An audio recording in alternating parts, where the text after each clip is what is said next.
Tell me about yourself. Thank you for having me here today. I really appreciate it.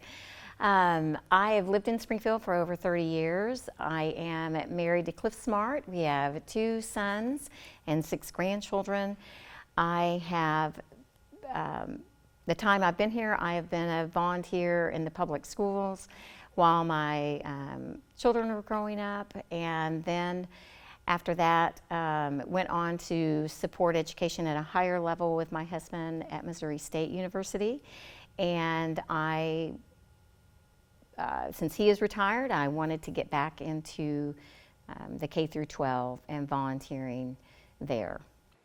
Getting back into that, that goes into my next question as to, why would Gail Smart want to be on the school board? Well, first of all, I believe in our public schools in Springfield, and I believe in public education. I don't think this is an exaggeration, I really feel as though the public schools are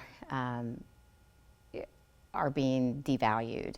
And I wanted to make sure that I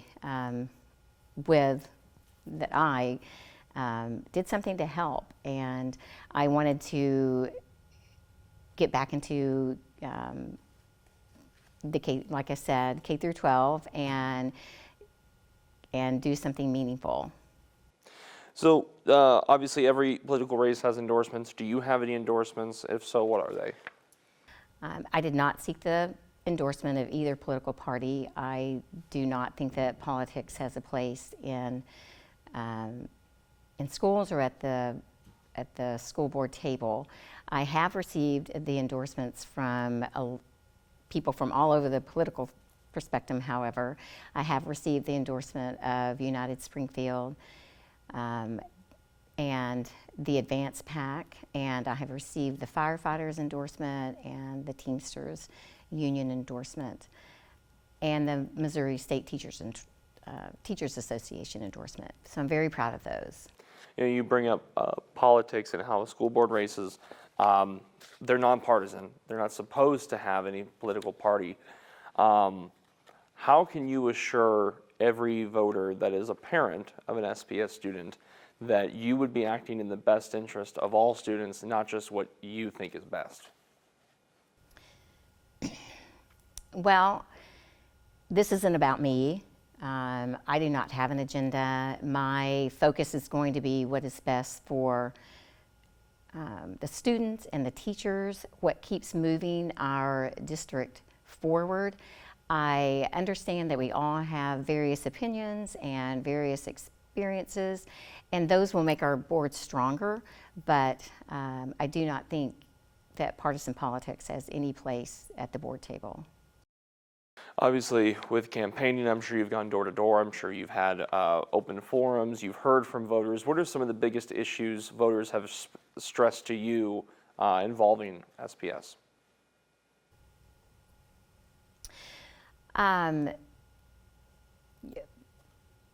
Voters are very interested in discipline. That seems to still be an issue.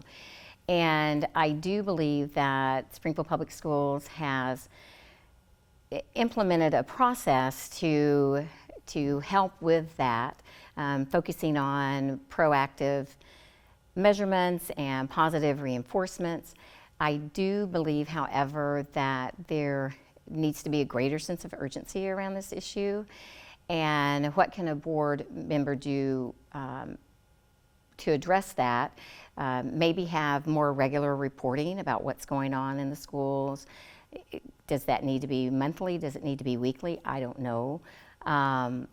Maybe reallocating some resources to make sure that there are more people in the classroom, hiring more paraprofessionals. I know that there are budget cuts coming, but maybe some resources could be reallocated, moved around. So I will be very interested in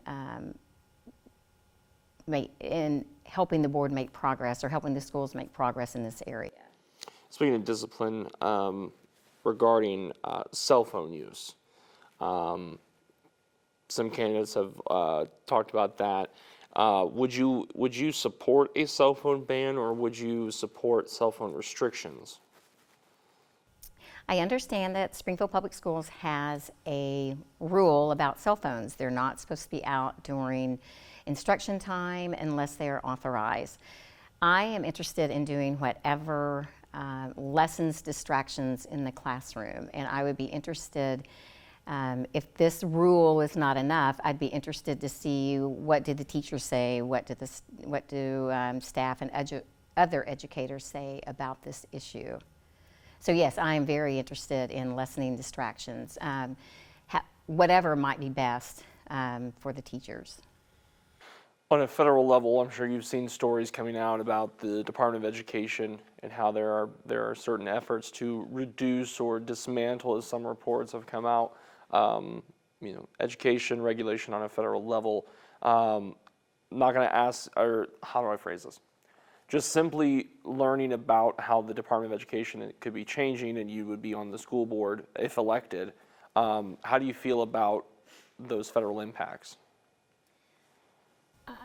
Certainly concerned, like everyone else is. I've been reading the paper and been monitoring this for the last couple of weeks, and it's certainly very concerning because eliminating the Department of Education means eliminating some oversight, and where it may not mean eliminating some federal funds at the moment, that may be where we are going to be headed.